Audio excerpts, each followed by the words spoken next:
大家好，我是阿佑。最近看很多博主都对比了这两台投影啊，要么说拍的不准，要么说收了钱。很多人想让我来做一期这两台投影，说实话我是真心不想做的啊，因为只要我讲实话的话，就是两个品牌都得罪。先说是不是碰瓷啊，我的评价就是喷不了产品啊，就只能挑刺说是碰瓷了。目前微大真的太热门了，把很多传统投影机的市场都抢没了。我是 C1那个时期做的博主啊，也算是和很多人一样，一起见证了这个品牌一步步走向辉煌，对这个品牌的感情感触也比较深。JVC 我使用也有5、6年了 ，JVC 是目前公认最强的家用投影。这台最新款的 N899啊，我使用下来也已经有4个多月了。索尼 JVC 的新款、老款我们都有啊，还有环境。按理说我应该是最适合做对比评测的博主，对吧？但截止到目前啊，没有任何一个品牌让我拿 JVC 或者索尼去和他们的产品做对比。对于碰瓷啊，我的评价是有对比也是用户行为，不是品牌行为。有没有一种可能啊，微大的流量比较好 ，JVC 它也需要营销 ？JVC 在视频市场啊，可以说是没有营销费用的，这才是没有人做 JVC 的真正原因啊。我之前做过的几期 JVC 视频呢，都是我自费做的。那些说 JVC 有商单找他不接的，纯是骗人的。说白点啊，就是没有钱，所以才不做。为什么很多人都更愿意去做微大的视频啊？除了产品好有例外啊，微大是我见过目前唯一一个啊，注意是唯一一个尊重创作者、可以接受不审稿的品牌。其他任何投影机，包括大家说的传统投影机，他们都做不到。这些大家都可以去调查。两个品牌啊，都是我打心底里非常认可的优秀品牌。说海信秒杀 JVC， 或者说它比 JVC 要好的，我认为都是个人行为，不是品牌行为。我不知道我解释清楚了没有？至于问我别人有没有恰饭啊，我无法评价别人是不是恰饭的，我只能说我是相信别人是没有恰饭的。我会尽我最大的能力啊，去证明我这期不会恰饭，也希望大家能够监督，避免有带货的嫌疑啊。我特地把视频发在了618以后。保证这是一场公平且严谨的对比，希望大家能够给个3连。先说结论啊，两台机器摆在一起呢，微大在部分场景或者说在特定的情况下是可以做到比 JVC 观感要好的。比如说放一些不那么吃画质的演示片、广告片，长时间使用和观影来说啊，一定是 JVC 更好。第二批投影我可以说我每代都会买啊，手上的机器轮转非常的快啊，但 JVC 这么多年了，它始终还在这儿。这是我分别使用 iPhone 手机、相机自动随机拍摄1和随机拍摄2，以及分别单独拍摄的结果。如果你买台投影到手是124的画面啊，我觉得这个投影机你可以直接扔了。3年前我应该是全网第一个带头选择分别单独拍摄的博主啊，这样会更麻烦，每次都要拍摄多次，但只有这样啊，才是真正让画面具备参考意义。然后再说对比亮度的问题啊，就是拍摄误导的问题。举个例子，我手机的这个屏幕的峰值亮度它是2000尼特。晚上我上厕所的时候啊，看到这个屏幕开到10几尼特啊，都会觉得非常的刺眼，特别的亮。人眼因为会自动调节啊，有时候我们在白天更亮的几千尼特的环境光衬托下啊，2000尼特的手机你会感觉非常的暗。100万比1的对比度啊，你也会觉得它的对比度特别的差，这就是视觉衬托的问题。我们播放两组画面啊，这两个画面都是接近肉眼的实际亮度，大家可以猜一下都是分别是多少尼特。C3 Ultra 呢亮度为3200 CVA。JVC 的 N899 呢，亮度为2300 ISO。现在揭晓答案啊，上面是 JVC N899 投射100寸，下面是 JVC N899 投射225寸。理论上来说啊，200寸会比100寸要暗上4倍。为什么差了4倍的情况下，反而亮度感觉更亮了？这是因为我们看100寸 JVC 的时候啊，旁边摆了一台亮度更高的 C3 Ultra。这3个画面都是我们在特定情况下实际肉眼感受到的一个画面亮度。在两台机器同屏都投100寸的情况下，便宜的微大亮度确实吊打了更贵的 JVC。然后我们再来猜一下这两组画面的对比度分别是多少？3、2、1，我们现在揭晓答案。两台画面呢都出自同一台投影，不同亮度下对比度也是接近的啊。为什么感觉对比度差距非常大？这就是因为两个画面的亮度不一样。刚才也讲过啊，一个更亮的物体同屏对比视觉衬托时啊，会显得另一个很暗。我们先来做一个简单的总结啊，现在我们知道了，第一，不同光源的相机只能识别一套光谱，不能同屏拍摄。第二，两台机器摆在一起啊，亮场景下呢，就是哪个更亮，哪个对比度观感看起来更好，会把不亮的衬托的对比度特别的差。第三，我想表达的是，对比和单独看一台机器完全是两回事。如果你买微大的时候啊，也会买一台 JVC 在旁边放着一直开着的话，那么更亮的微大确实会感觉心理上要值上很多啊。当然，你越放一些很亮的演示片啊，这个画面的差距就会越明显。为了抛开亮度衬托以及拍摄不同光源的问题啊，我们尽量把两台机器的亮度都调成接近的一个亮度，这只降低总亮度啊，不损失画质，并且单独拍摄呢，两台机器投射100寸的亮度都是非常够用的。实际拍摄画面啊，亮度也是接近肉眼的，但毕竟 C3 降完亮度啊，它的亮度上限还是比 JVC 亮度要高，而且相机还比不了人眼啊，还请以我的描述为准。两台机器出厂默认相比之下呢 ，JVC 的画面会有一点偏红，微大的色温呢会有一点偏暖。微大出厂的色准确实要更好啊，两台投影播放不同片段在映射的时候啊，有时候 JVC 更准，有时候微大更准，但大多时候啊都是 JVC 要更准。JVC 的画面啊会给人更高级、更舒适的感觉啊，所以心里默认就会觉得 JVC 的画面是对的。实际通过监视器查看以后啊，确实大多情况下都是 JVC 的映射要更准。颜色上呢，肯定就是越亮越鲜艳啊，但你会感觉为了突出亮度啊，会稍微有一点发白。JVC 的颜色虽然没有这么亮啊，但是它的色彩风格呢会感觉更浓郁。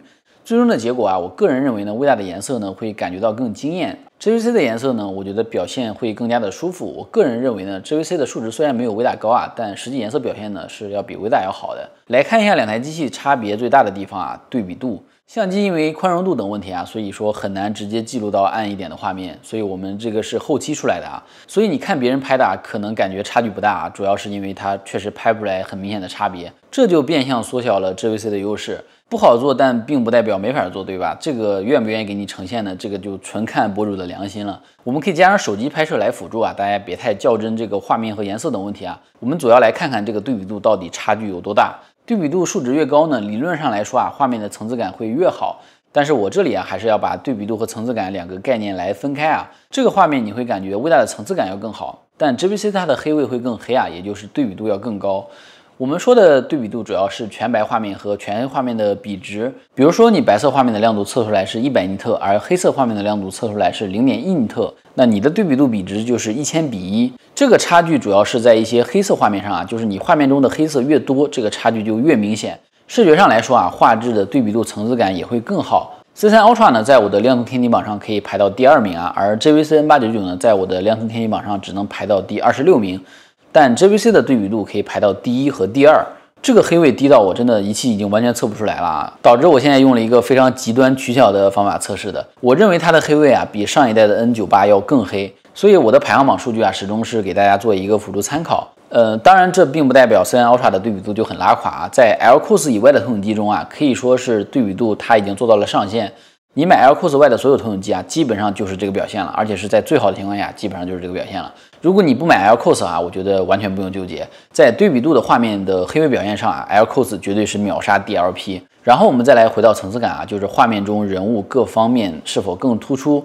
这方面 DLP 第一相比 LCOS 它有很大的优势啊，再加上微大的顶级调教呢，两台机器即使拉到接近的一个视觉的那个白色亮度，也是微大的层次感要更好啊。这是因为微大的亮度还是上限要更高一些啊，你并不能把它的映射和峰值亮度都拉到一模一样。但我还是那句话，因为两台机器呢，它都有衬托在这里，单独看哪台啊都非常的优秀，不会觉得 JVC 的层次感不给力。不放在一起对比啊，你也不会觉得两台机器的暗场景差距能有这么大啊，没有对比就没有伤害。微大很强的一点啊，就是有动态 HDR 映射，在之前啊几乎就是 JVC 独有的卖点，现在微大也有了，所以微大的性价比啊直接起飞。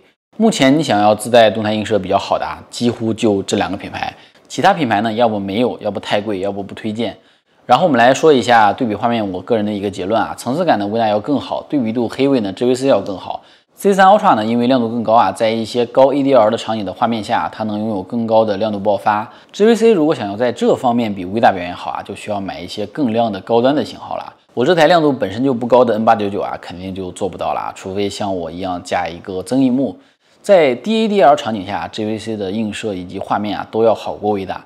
然后大家一看啊，哦，亮的时候微大更好，暗的时候 JVC 更好，所以 JVC 微大五五开，这点让我特别气愤啊。并不是暗场景画面才是低 ADR 的哈，有个帖子写的特别好啊，大家有兴趣可以去看一看。大部分画面呢比我们想象中的 ADR 要低很多，所以高 ADR 和低 ADR 画面呢并不是五五开的哈。看电影呢 JVC 可以做到完全沉浸啊，就是目前观影最沉浸的投影机了，这点连我背后的索尼都比不了啊。黑位我认为是画面的灵魂啊，沉浸感呢就是投影机最大的优势之一。很不夸张的说啊，我觉得投影机相比电视最大的2个优势啊，第一个是大尺寸，第2个就是沉浸感，这2个相当于是投影机的独占卖点。第2批投影机呢，我觉得它的性价比非常高啊，它可以给人无与伦比的这个惊艳感，而且它的清晰度、亮度、收益都非常的高。JVC 的 LCOS 啊，给人更耐看、更高级、更沉稳、更沉浸的画面。如果你亮暗都想要啊，那也可以考虑买贵一些的 JVC 型号。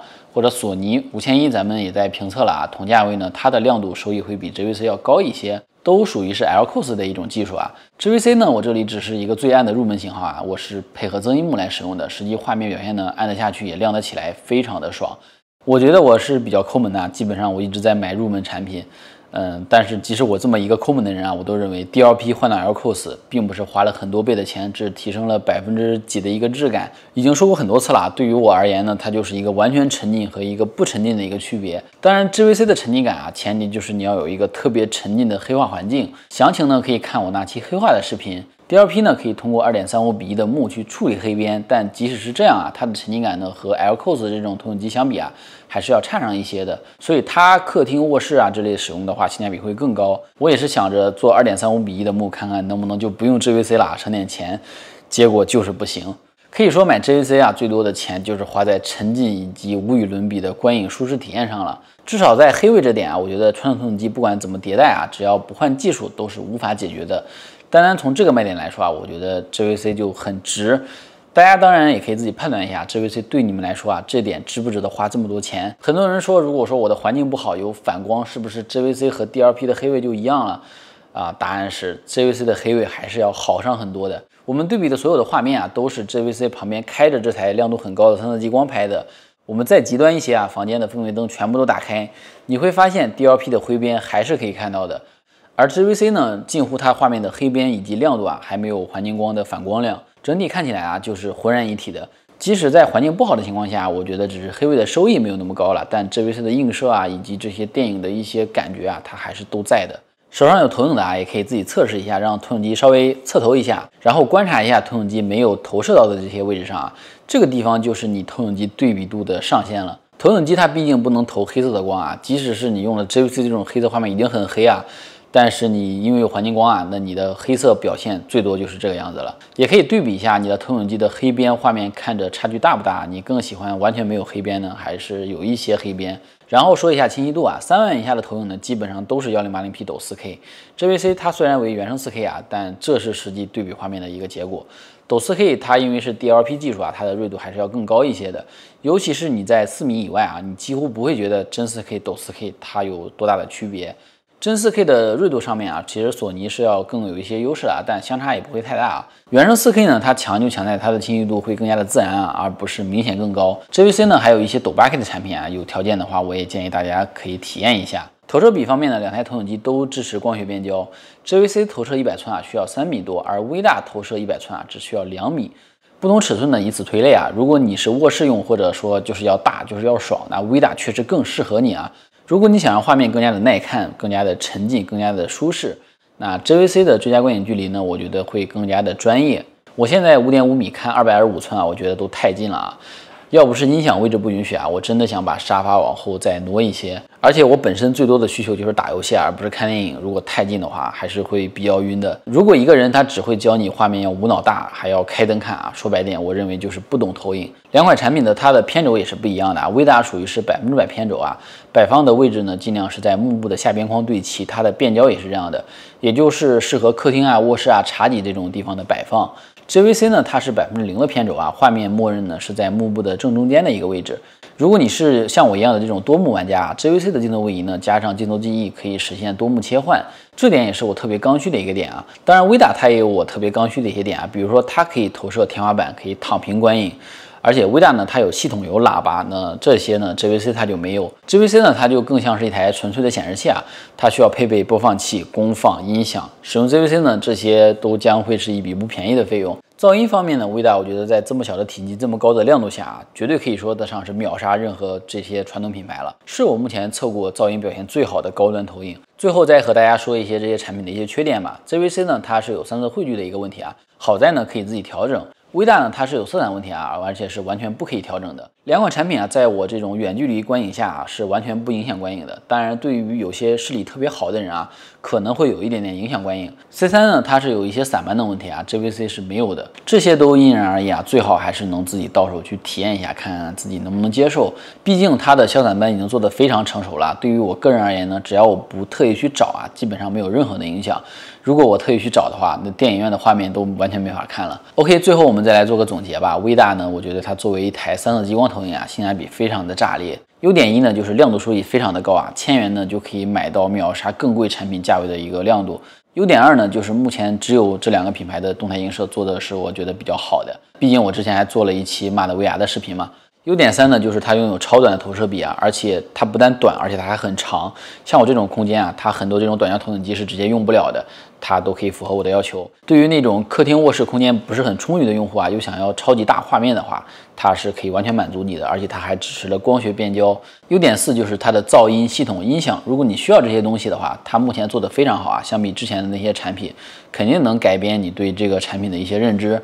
目前投影机在这个价位啊，我觉得追求的还是一辆遮百丑啊。如果你没有预算买 LCOS， 又能接受3色激光的不完美，那这些 DLP 的智能投影机品牌，我认为性价比是要远超那些传统投影机品牌的。如果你的预算很充足啊，或者说能咬咬牙，那我建议你一定要上 JVC 索尼这种更专业、更纯粹的这种 LCOS 的投影机。如果你是一名电影玩家，那这就是你未来的终极设备。虽然我基本上不怎么看电影。这么大的块头啊，它没有任何附加的东西啊，纯为电影而生。原生 4K 呢，绝对无敌的黑场呢，可以给你带来我觉得是最无与伦比耐看的一个惊艳的画面了。投影机做亮啊，其实目前我觉得还是相对来说比较容易一些的，毕竟3色激光的亮度收益这么高。但相比之下，做暗我觉得难度还是要高上很多的，而且有这么多的手段啊，比如说我像我这个增益幕，它能让你的3000流明变成9000流明，对不对？投影机暗得下去，相比亮得起来啊，一定能给你带来更深刻的印象。OK， 那么以上就是本期视频的全部内容啊，无论你需要什么投影机啊，都可以联系我。热门产品呢，我们都有团啊，而且我们都有自由交流群，所有的利益、所有的东西都是完全公开透明的。希望本期视频能够对你提供一些帮助吧。如果做的还不错，可以帮我点赞转发。那这对我会有很大的帮助，然后希望大家能够多多支持吧。那么我们下期再见。